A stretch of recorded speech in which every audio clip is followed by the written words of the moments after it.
I'd like to welcome you to our series of video time capsules commemorating the 75th anniversary of the University of Wisconsin-Eau Claire. I'm Larry Lynch, the University Archivist at UW-Eau Claire. It's Monday, May 11th, 1992. We're going to talk about the present, past, and future of this university in addressing the theme of the 75th anniversary observance, yesterday, today, and tomorrow. I'd like to introduce our panelists for today. On the left, my left, is Dr. Susan Moch. She's Associate Professor in Nursing and Family Health at UW-EC, and she's the Director of the Wellness Program. She teaches health, communication of nurses with patients, and school nursing. Her research has involved healthy work environments and women diagnosed with breast cancer. To her left is Robert Sather, who is Associate Professor and Director of Financial Aid since 1966 at UW-Eau Claire. He also graduated from this university in 1957. He taught high school for 5 years, has been a member of the Eau Claire County Board of Supervisors for 14 years, and served 12 years with the West Central Wisconsin Regional Planning Commission. He also served 3 terms with the University Senate. Next is Deborah King. Debbie is outreach specialist with both credit outreach and arts and sciences outreach. She's involved in programming for Native American courses and for distance education technologies. She's also been involved in the past with writing and administering special education grants, taught in Superior Public Schools, and worked with Douglas County Cooperative Extension Service. She's been involved with distance education technologies in the past and in the present. And next is Dr. Marcus Fay. Mark Fay is Professor Emeritus from the Department of Biology at UW-Eau Claire. He was chairman of the Putnam Park Committee starting in 1957 and has been on the commission ever since. He was chair of the commission since 1957 except for a 4-year period. He began teaching at Wisconsin State College in 1953 and chaired the Department of Biology for over 30 years and was the first chair of the Faculty Senate. I thought we'd begin our discussion with a little conversation about the campus culture.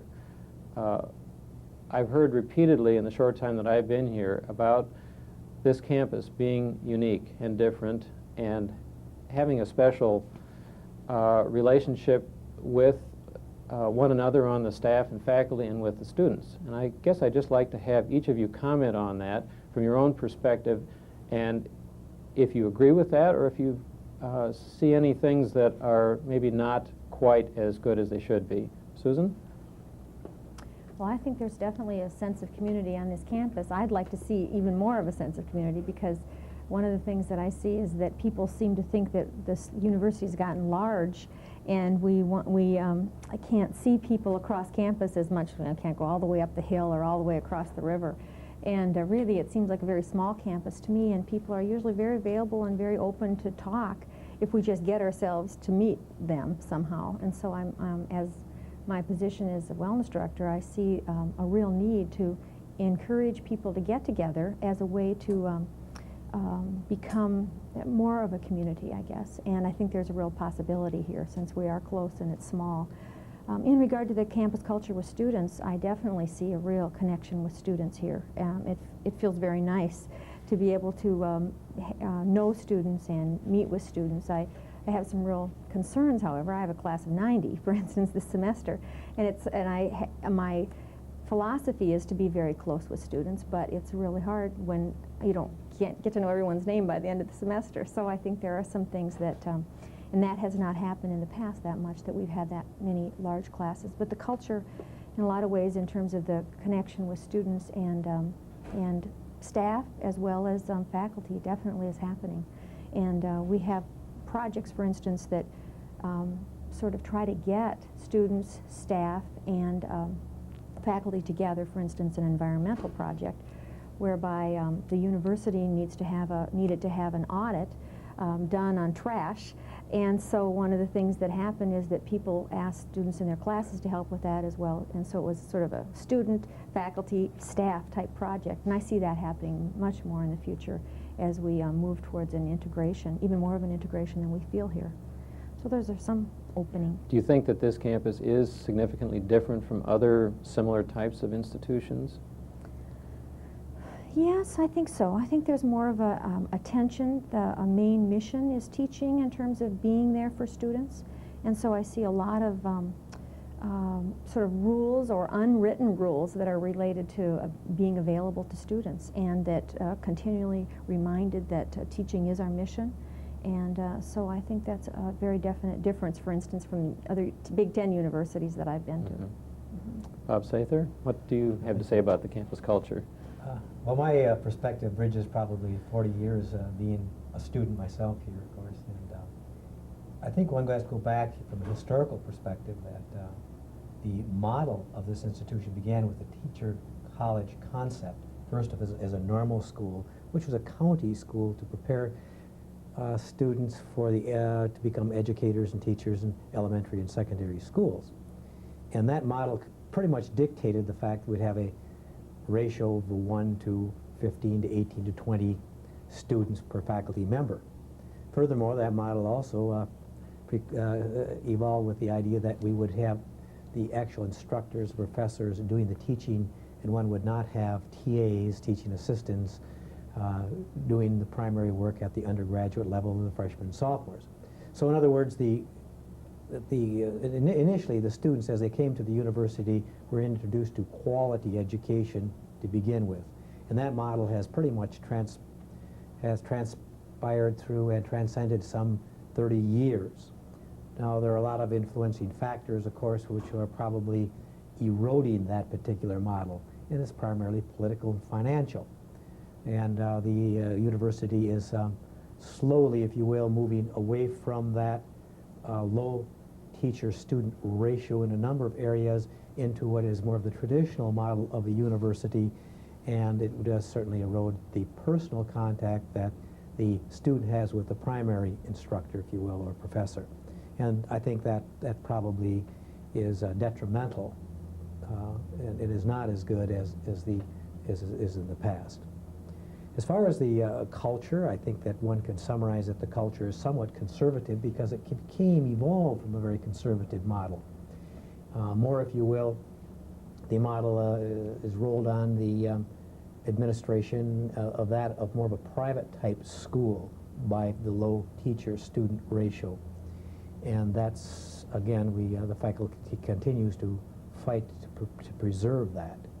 I think our students here are very PC, politically correct in a number of things, and very somewhat conservative in what they do, as this school has evolved primarily into areas that are traditionally considered a little bit more on the conservative side, if you will, the health profession areas, if you will, the area of business and finance, and versus, if you will, the humanities, I don't believe have expanded to the extent of some of those areas which would probably attract more experimentation with other models and avant-garde areas within the higher education post-secondary community.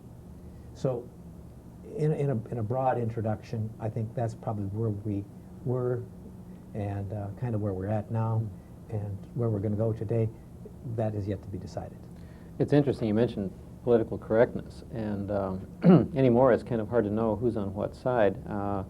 The critics of political correctness are seeing it as a sort of a liberal correctness, that you have to do certain things in terms of gender bias and all that. Then there's another way of looking at it, that they're politically correct on a conservative, more old-fashioned way.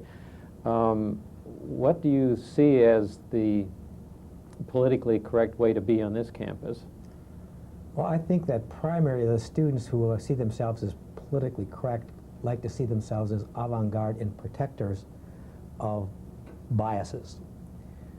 But probably in the long run, they don't understand the real role may be just the opposite, that may indeed inhibit those particular factors that preserve the very purpose of the democratic process and erosion of the First Amendment rights. So you can make a good case that that I would think in the long run that this is probably just a fad and a euphemism for not knowing what else to call it, if you will. That's good. Debbie, you're a fairly recent arrival to this campus, as am I. What's been your impression as a new person on campus? How do you characterize this culture? I guess I looked at culture, excuse me, slightly differently in that looking at the campus, having a good opportunity with working with a variety of faculty, I was looking at the campus as primarily white, Christian, relatively conservative, as Bob was stating. There's not a great deal of diversity here. I see a lot of students that are possibly first-generation college attenders, particularly master's degree students. I think a lot of first-generation master's degree recipients come to Eau Claire. It seems to be that a lot of the students that attend the university live within 100 to 150 mile radius of the campus. And I'm not saying that's bad. I think that's very nice. I think in a lot of cases it's mom and dad who are blue-collar workers who really want to provide an opportunity for their children and are sending them to what I see to be a very good university. I'm impressed with the quality of academic excellence at the university. I'm very pleased to see the willingness of faculty working with students.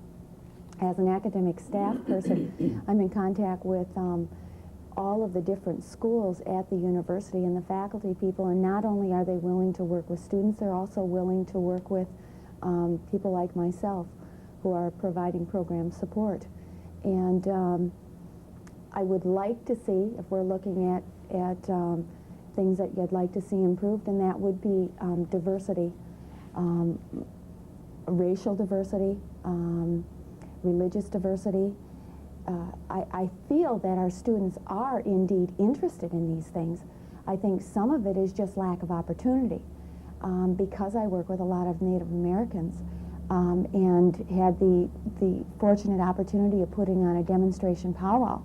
And we were hoping for 50 people, and there were well over in excess of 300 people. And we're just wanting to learn about a new culture. We studied not only the dress, but we looked at the dance, and everyone took part. Everyone on the bleachers came down and were on the floor. So I think it's not so much lack of interest, but just lack of opportunity. Do you think that Eau Claire's rural situation and somewhat remoteness from large population areas is an asset or a detriment? I'm not sure I'd even put it asset or detriment. I think it's a reason for a lot of the students attending here is because it's rural. I think we have a social economic base that is less than other areas. We have parents who probably view it as an economic necessity to allow their children to stay in a geographic location that's fairly close to home. I think we have quite a few students that do live in the area and drive to the campus. So economically, it's a feasible opportunity for them.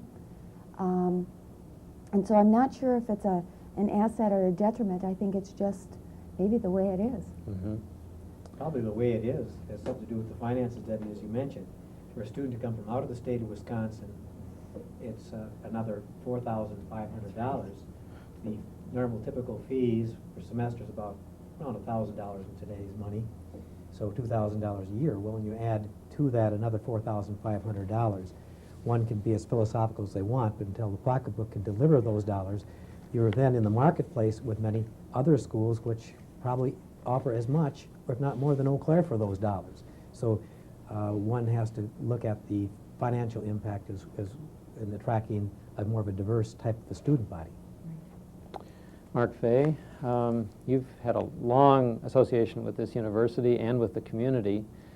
How do you see this university as both an institution of higher education and as a community resource? Well, it helps to come in last because I've enjoyed listening to the other three members of this panel, and there were several things that they brought up that I would like to, to have time to respond to, which I probably won't. You've got plenty of time. In any event, when I arrived on the Eau Claire scene, this institution was 37 years old. And then I was here as an active member of the faculty for 34 years. And then been emeritus since. And so actually, I have seen approximately 50% of the life of the institution. I didn't realize that when I came here. To me, it seemed like it had been here forever. And yet, now, some of you may not know this, but Eau Claire is the youngest campus in the UW system. And when I arrived here at the flagship campus, I know some of my Madison friends won't like me to say that, but I've always regarded Eau Claire as the flagship of the system. And for those who disagree, I will point out that this is the school to which the Madison faculty send their children. They have for a long time. And I've heard now both teacher education and liberal arts mentioned, and when I came, it was at that time it was Wisconsin State College. And that name referred to the fact that we were then offering a degree in liberal arts as opposed to teacher education. We still offered that, though, of course. But that implied that we were going to do something else in addition to teacher education. So my mentor told me when I came to Eau Claire, he said, "Now, Mark, don't stay longer than 2 years." Well, after 2 years were up, I thought so much of this institution and the people in it and the entire community that I wasn't about to want to go anyplace else. And I looked upon the academic community as being one of excellence. And now I used to hear President Davies say excellence often, and we were striving for excellence. And then when President Haas, I say President Haas because he was president before he was chancellor, and that's the way I always knew him. And he even expanded on that tradition of excellence. And we heard it a lot. And then we heard the word enthusiasm from a man named Bill Zorn. And those two words, excellence and enthusiasm, I think characterize this campus and this academic community. And that, I think, I regard, our culture as that which is demonstrated by a commitment to the arts and sciences in a broad sense. And I was always very pleased with the culture exhibited by this campus. In those early days, in the 50s, the faculties from the entire system, not the entire system, but every place except Madison, met every 2 years at one of the campuses. We would take a couple of days off and do that I guess it was in the fall. Anyway, it didn't take me long to realize that I really was at the best campus in the system, bar none. And I was always thankful for being at Eau Claire, that fate dealt me that hand, rather than going to one of the other campuses, because I felt that the quality of life, again, as exemplified and demonstrated by the arts and sciences, was very at its best right here. Another thing that I think should be brought out is the fact that when the question is asked, why is Eau Claire, why did it achieve excellence? Well, I think it was always because of bringing in excellent people, since the people in the institution are really it. They're the heart of it. And You know, Eau Claire is the youngest institution, had no specialty. Had no specialty. Practically all the others, I believe all of them did, offered teacher education. But none of them really stressed the liberal arts. Now, La Crosse, for example, they stressed physical education, Whitewater business, Stevens Point conservation, River Falls agriculture, and so on. And Superior was primarily education. But that gave Eau Claire the opportunity to really expand on the liberal arts, and I think that was wonderful from the standpoint of this institution. It allowed us to excel there, and I think that's why we have exhibited a lot more growth than have the other institutions in the area of the arts and sciences.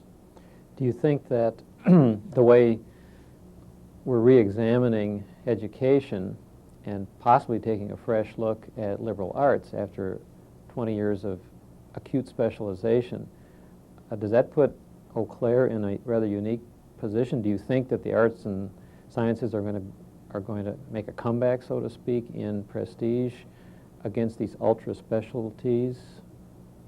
Well, I regard the difference between a person who studies in the arts and sciences as opposed to those who don't as the difference between education and training.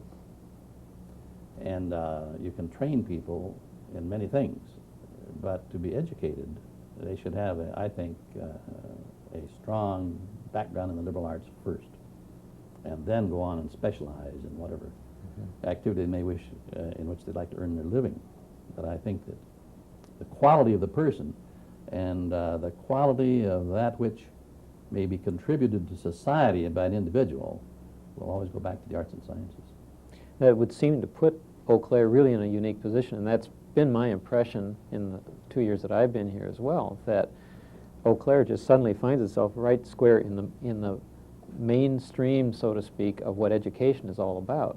And when we talk about redefining the baccalaureate degree, the kinds of things that are being emphasized everywhere and on this campus are the fundamental parts of education, and that is a well-roundedness and learning for the rest of your life and all these sorts of things, whereas some of the other campuses that have gone into a specialization or into one focus are still very good for those particular purposes, but for this overall goal of education, Eau Claire really seems to be in the center, like you were saying. It's kind of a smaller, friendlier version of Madison in that sense, I think, that you can get all of these different, this broad view here in a setting like this.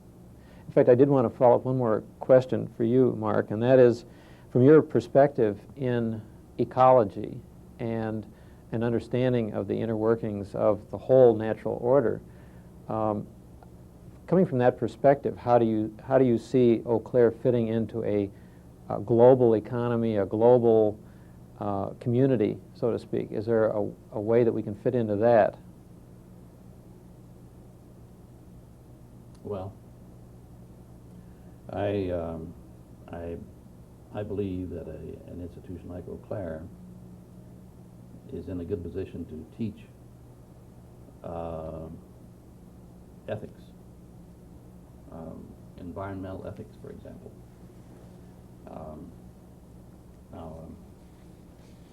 Because of the fact that it has the ability to approach problems on a broad liberal arts base.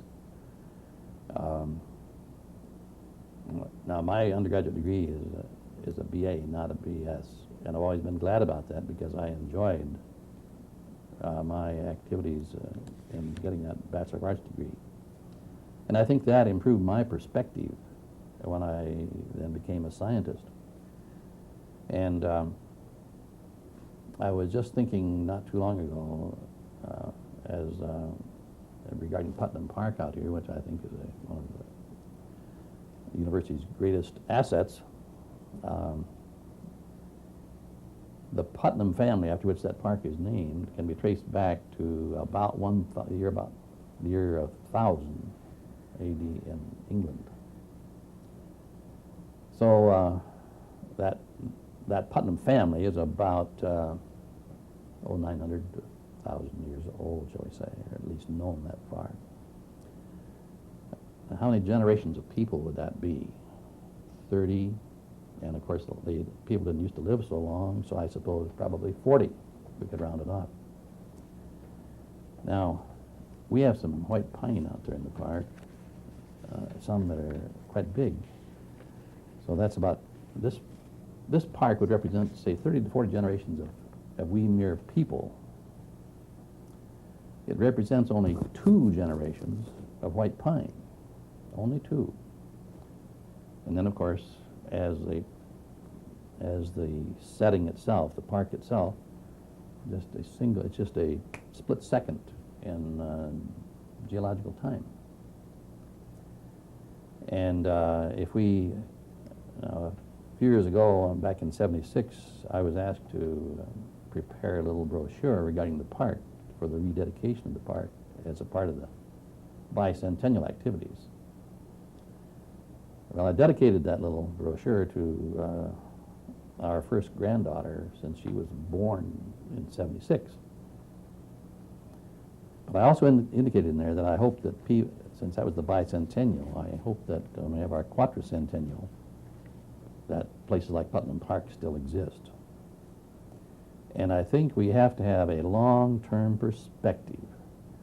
And I'm not a politician at all, but, and I think that's, if I remember, I'm asked if there's any weak points, say, in the campus, I would probably say that it's becoming too political, since I think sometimes people try to get ahead through politics rather than through scholarly activities. Mm-hmm. And I feel that some of our national leaders take too short-term a view of things. For example, if somebody wants to destroy the Arctic National Wildlife Refuge for a little oil, if we stop and think, put this into its proper perspective, the oil that's there would last only about 5 years, and then it's gone. Why destroy something that can be there for eons of time in its natural state for something that's only going to be gone in half of a decade? Same is true in our Pacific Northwest. Our national leaders yell about jobs for the loggers out there. If they just take a long-term view instead of the short, there's not enough timber there in that old growth timber to cut. They can remove that in 3 or 4 years. And then what are they going to do for jobs? Mm-hmm. I think we need to start taking long-term views of everything. Now, you mentioned, in the list of questions you provided, the year 2050. 2050. That's tomorrow. Okay. We need to think well beyond that. 200 years, 400 years, 1,000 years. What will be here then? Susan, I wanted to, go ahead. It's interesting, and I certainly agree that one of the big problems today we're facing is resource depletion, fossil fuels in particular. And of course, for each person you have, each person has certain demands on resources, no matter what you do to become more effective and efficient. So apparently, obviously, we have a problem with population. There are more people living today than have died in the history of mankind. And as Mark was saying, look how fast 100 years can go just like that, relative to time, geologically speaking. So one has to give a long-term look as to what type of resources do we have in inventory? What are the consumables of those resources? What type of lifestyle is going to dictate the mode of society so that there can be a lasting society? Otherwise, certainly society will destroy itself. Somewhat what Pogo said. Susan, from your perspective, in the wellness program and looking at the whole person, it's sort of an analogy maybe for the whole society being one unity that we look at from different perspectives. Are there lessons for education in looking at this from a wellness point of view? Definitely. I think one major lesson for education is that we have in the past emphasized the cognitive or the intellectual dimension of wellness to the extent that we've excluded some other dimensions of the person, and certainly have not thought about how people come to know different ways besides the scientific or the intellectual dimension. People come to know about through feelings, through the spiritual dimension, through all those various areas. And I think in the future, education will be having a much larger sort of holistic approach, similar to what's happening in the health and wellness field in terms of the whole. Another thing is, I was in regard to the looking at from another person's perspective.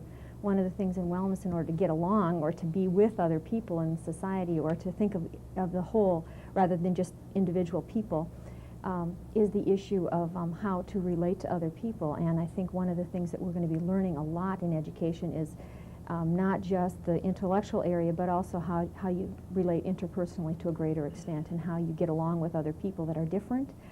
Certainly we know that people will be different in the future. We won't all be white middle-class people in the United States in the future. And so that look at differences and figuring out how can we understand another person with their perspective in comparison to ours.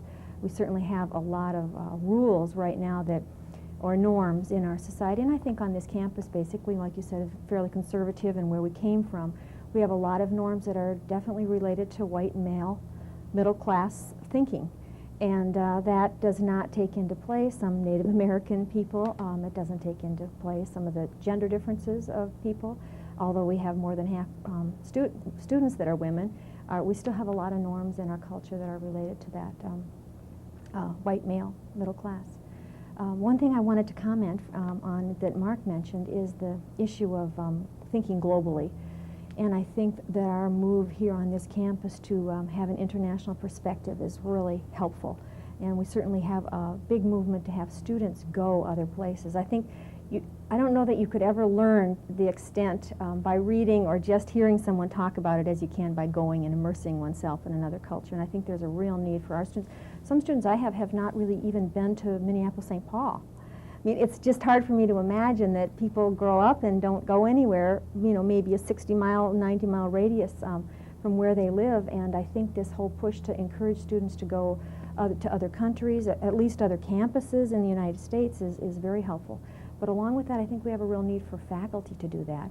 As Mark said, people come here, like it, and stay. I mean, I like it. I want to stay here. And so it's easy to stay and to not learn about what's happening in other parts of the world or other parts. I mean, I know that we read about it, but I sometimes worry a little bit about myself. If I want to stay here and I do stay here, how am I going to know what's happening in Sweden and how different it is in Mexico or something like that? So I think a real movement towards professional development among faculty, I think, will be critical as we move towards thinking globally. And I think people are interested. Faculty on this campus are interested in learning about other cultures. And so it won't be hard. It'll be getting the resources to help people do what they need to do in terms of learning about the world rather than just the world. What changes in teaching methodology or the curriculum could you foresee that would bring about a more holistic approach to education? Some is the collaborative learning idea. For instance, instead of the lecture method of just sort of pouring in intellectual scientific data, we instead encourage people to learn from each other and have a perspective of, well, this is the way I think about it, and that's the way this other person thinks about it. And that sort of gives another an idea that there isn't one right way of how things are, that perspective has a lot to do with the world. And another one, in terms of holistic, I guess encouraging, like we do in the arts and have always done to some extent in the arts, is encouraging a look at the whole of the person, like what do you feel when you experience this, and write about that in your papers rather than just what you think when you experience this. Encouraging in nursing education One of the things that we've done is we've moved towards a real scientific move of, everything that you say about a patient needs to be objective. And, you have to look at, okay, what's the data? What's the data? That's the question we've been asking students for many years. And now we're asking, what's your intuition? What do you feel about that? Because a lot of times what a nurse feels or experiences is probably more important data. I mean, nurses know when patients will die, probably from their intuition more from what they observe. And so we're saying, okay, what do you feel now? How does that connect with the data? So I think in the future we'll be encouraging students to learn more from their whole sense of intuition, perception, feeling, as well as their mind or their intellect. Debbie, from your experience with outreach and with distance learning and possibly with students that are not full-time enrolled students here but are either non-traditional students or people coming for one reason or another, are there lessons in outreach techniques that could be applied to the mainstream part of the campus? Techniques that you've learned that, and as a side question, how does one change attitudes toward teaching to implement some of these ideas? I think there's a lot that can be learned, particularly as our population ages, like Bob was saying. We're going to get more and more non-traditional students that are not typically in the 17 to 24 age range. And I think we're seeing it on campus now, that there are many more non-traditional students, both in the baccalaureate program and the master's degree programs.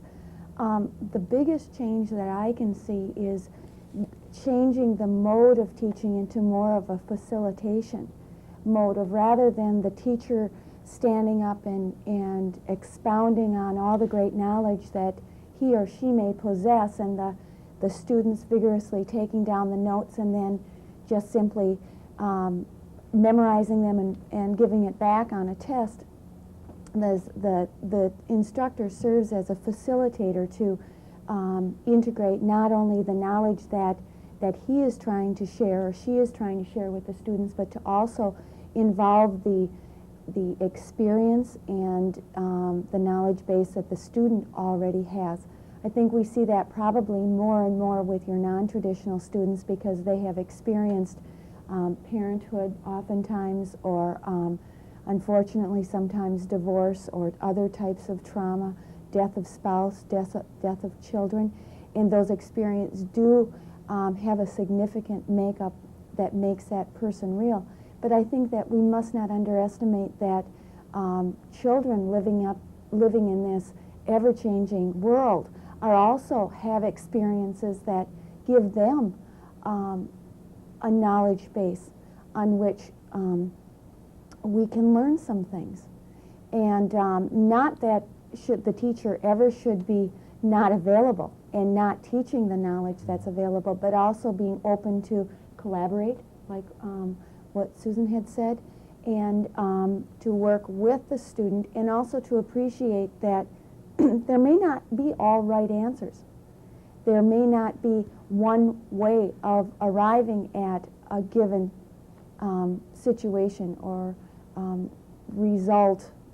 Results can be reached through many different avenues. So I think that's something that we can learn. Also, my experience in outreach is teaching me that there's a lot of varieties of educational opportunities that are available for people if they want to avail themselves to those opportunities. One of them is using technology with audio graphics, with sometimes it's as simple as having a computer hooked up to a modem and receiving educational opportunities right at home. In the area of special education, which is a background of mine, a lot of the special students that are wanting to get baccalaureate degrees can get those right in their own homes by the use of distance ed technologies. Now there's money involved, but I do see even faculties benefiting from teleconferencing opportunities. When we look at our shrinking budgets and departments no longer have money to send their faculty people to San Francisco for a 5-day conference, when you're considering possibly upwards to $80 to $100 a night in some of the motels, and and the travel expenses, it makes a $300 to $500 teleconference look quite acceptable if you're going to have many faculty that are sitting on those, as well as satellite tapings of educational opportunities that are available that may not be available on campus but could be utilized in the campus. So I'm a great believer that I think we have great things that will come to us through technology and just through standard opportunities available on campus. Hopefully we will have more opportunities using technology, but also we will have the expertise of old and new faculty learning new things. Does anybody have any perspective on non-technological and non-classroom teaching experiences? I'm thinking of what used to be called field trips, but in a more organized fashion. Are there ways that we can break up this lecture approach? I mean, it is appropriate in some cases, and maybe many cases, I don't know, but there seem to be a lot of subjects that would lend themselves to learning by doing, but not sacrificing the content, but somehow, practicums and internships. What are the possibilities for doing more of getting out of the classroom and actually experiencing the things that are being taught? Does anybody have a perspective on that? One area that I've been working on in that area is the student-faculty collaborative research. And I've been trying to figure out how I can use more and more students, work with more and more students, because the ones that have had the experience feel really good about that research is really something that's important and that they know how to do it, and instead of thinking it's something way over here that I can't figure out what to do. And so I've been trying to add more students in our collaborative team and work with, I have a group that we have graduate students, undergraduate students, and nurses in practice that work together on this research project, and we've all had wonderful experiences because we can listen to the nurses in practice tell about what they know, and we listen to students tell about how they can get information that other people haven't been able to figure out how to do it. So that's one area, is in that way the students are doing something for the nurses in practice as well, because they're getting stimulated and challenged by those sorts of ideas. So that's one possibility.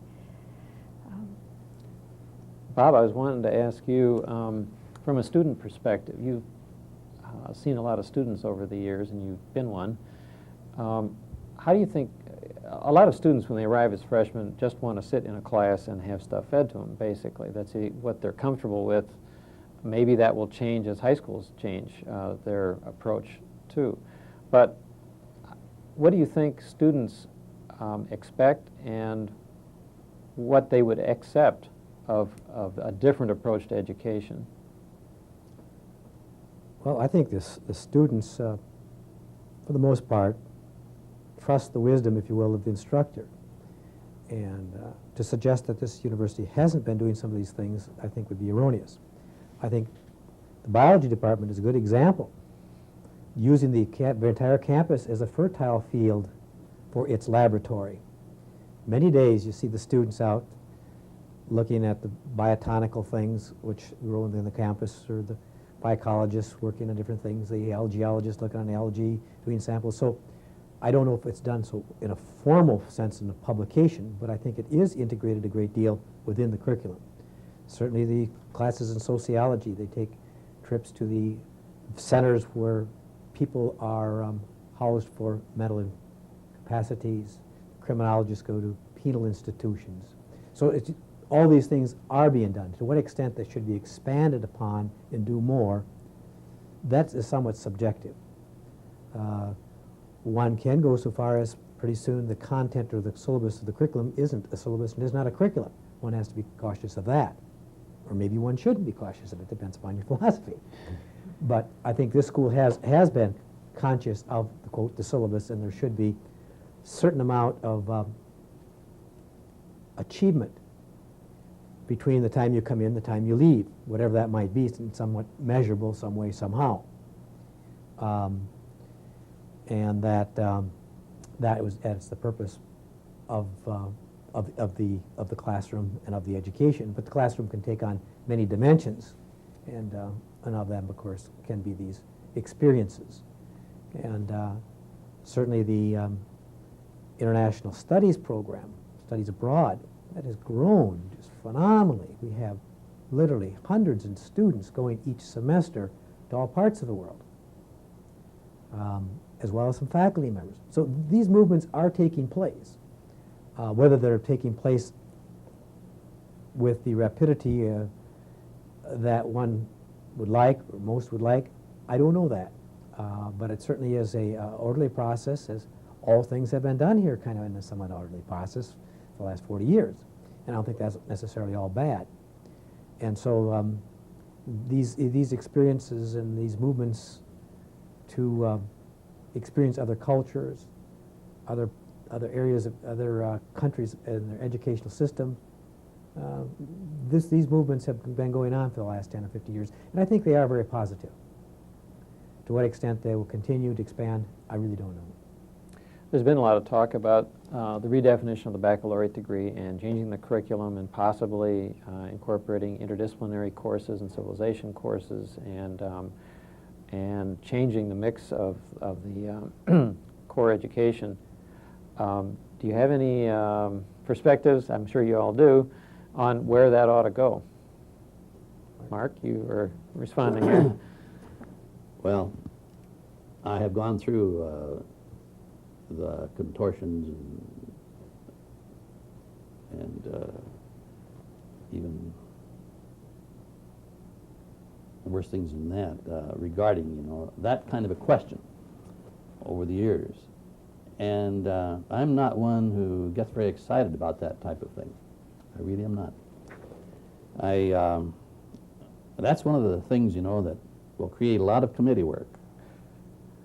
And for example, when I entered the area of higher education, when I was going through graduate school, I never in my life visualized myself as being a part of a whole bunch of committees. When I visualized myself doing scholarly things, and teaching and doing research, but never spending most of my time in committees. And so I just can't get excited about redefining the baccalaureate degree. I think that thing will kind of take care of itself.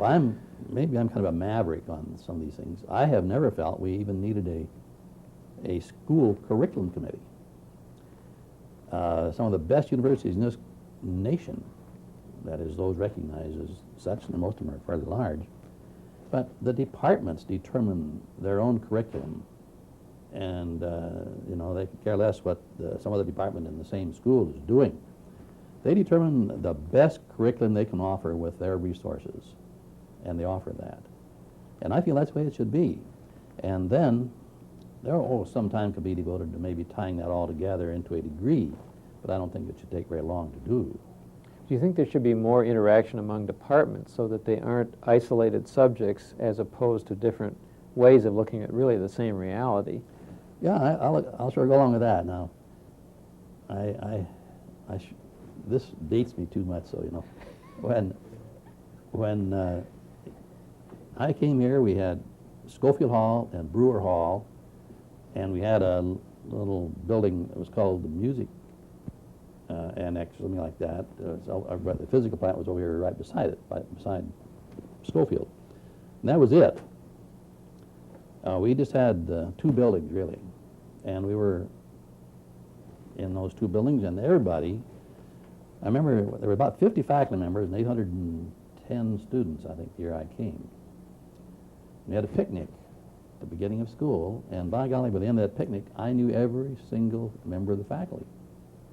And we got together quite often, as a faculty, and we just had a ball. And yes, I think those were good days, and in large part because of that interaction between the different departments. And another thing that impressed me when I came, and I think that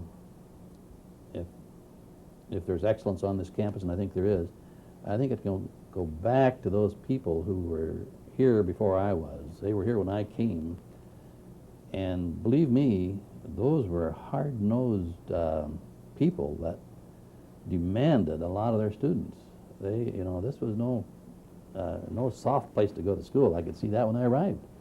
The people in those departments really were tough, and demanded a lot of the students. And I think that those are the first steps toward excellence.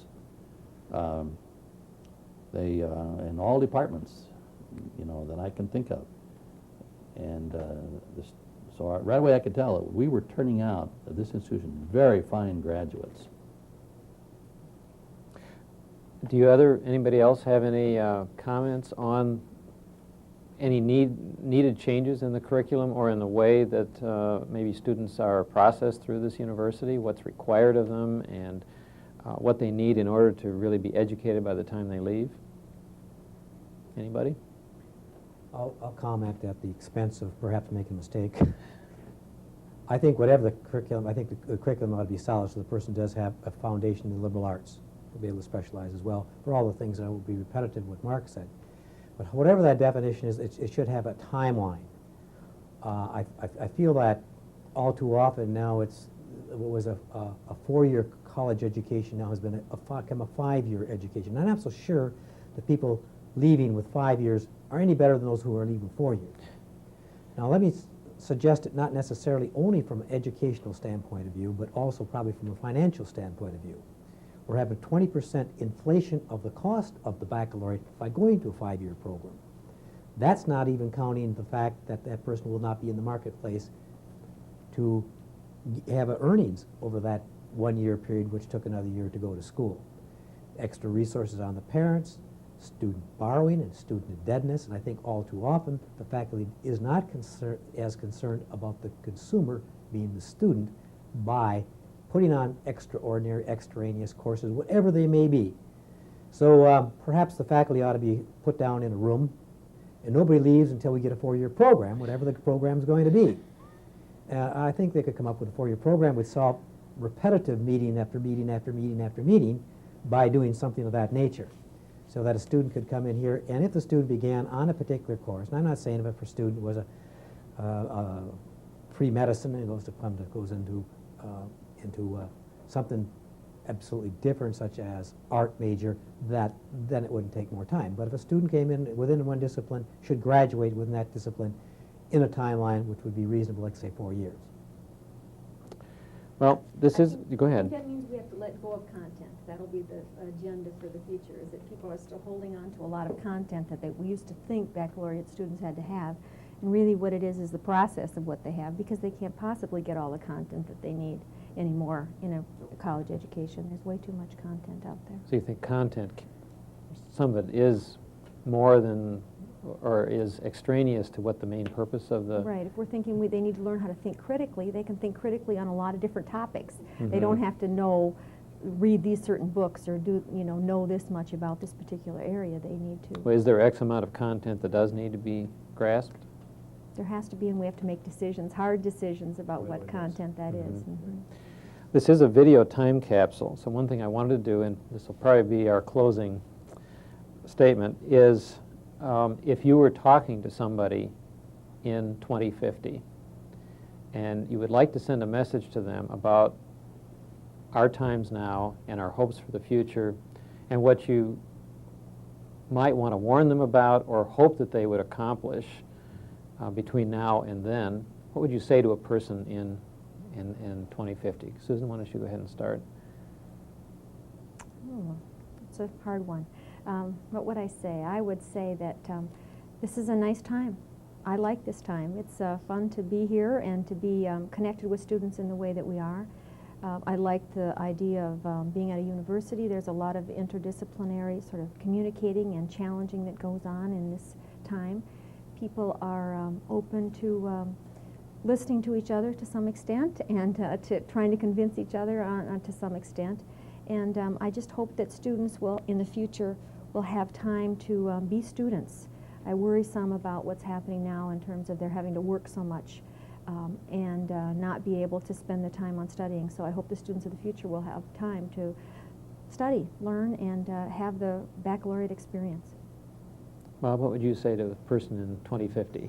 Well, indeed, it is a good time, but I hope we can leave enough of the resources here so that the good time can continue, if you will. And I hope that, I was hoping that we want to remember that we are really on a spaceship ourselves, Earth, and there's a finite amount of resources available, and they will run out in time, and that we hope that future generations can be better guardians of those resources, both by the numbers of the population and by ways of using those resources in a kinder way to nature. And hopefully education can bring that about. If we can't, then I think education has failed the course. Debbie, what are your hopes for the future, your message? I see our future as where the races are really going to start blending and hopefully getting along much more than they are right now. I'm not saying things are bad, and on this campus I think things are very good, but I think in other parts of the world there are some tensions. I think we live in some very exciting times. I think when we see the changes in the Soviet Union, if we look at it from a global perspective, we see the changes that technologies are bringing. We've got some really exciting times ahead of us. And I'm glad I'm on the road and on that ship to ride it through. We look outside and we look at our beautiful environment, and I truly do hope that we can stop and not allow the animals to die and not allow our forests to, our rainforests to be cut down, as well as our redwood forests. But overall, I'm very excited. I'm excited for the future of ourselves, for the future of our children, and for the future of this university. I think things will continue to be good, and hopefully things will get better. Mark, will we have an environment in 2050, and will it look like this? What would you like to warn people about or hope that will happen? I certainly hope we have an environment because, and hope it's a healthy one. And of course the environment is, in addition to the natural environment, we have the social environment too, we have to blend. And Debbie mentioned the word blend, and that's a rather intriguing word to use.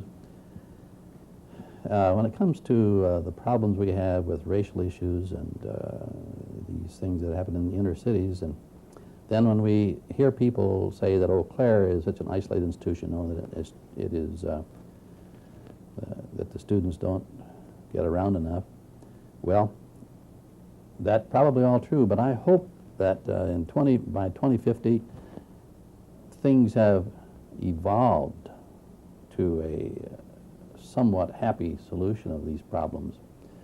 Now, if I may use an illustration that it's rather a homely one perhaps, but have any of you tried to take a can of tomato soup and you put it on in the pan, and then you dump in a can of milk, and then you stir, and all you have are lumps.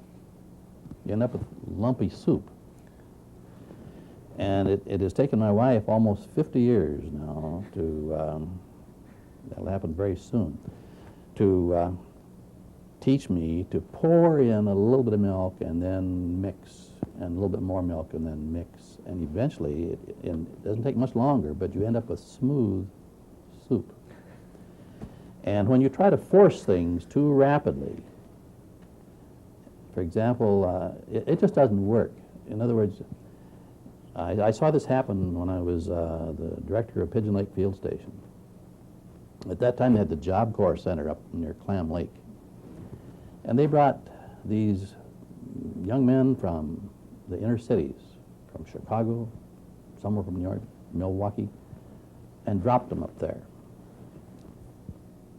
And in the Job Corps Center, they put them into an environment for which they were not fitted. They were not ready for it. They simply didn't know, they might as well have been dropped on Mars. And it just didn't work. And I felt sorry for those wonderful young men. They should have been gradually blended into that environment, and a little at a time. And that's why I think a lot of the solution of some of these social problems have to evolve and not be forced. I want to thank our panelists for participating, Susan Moch, Bob Sather, Debbie King, and Mark Fay, for participating in our second video time capsule at University of Wisconsin-Eau Claire.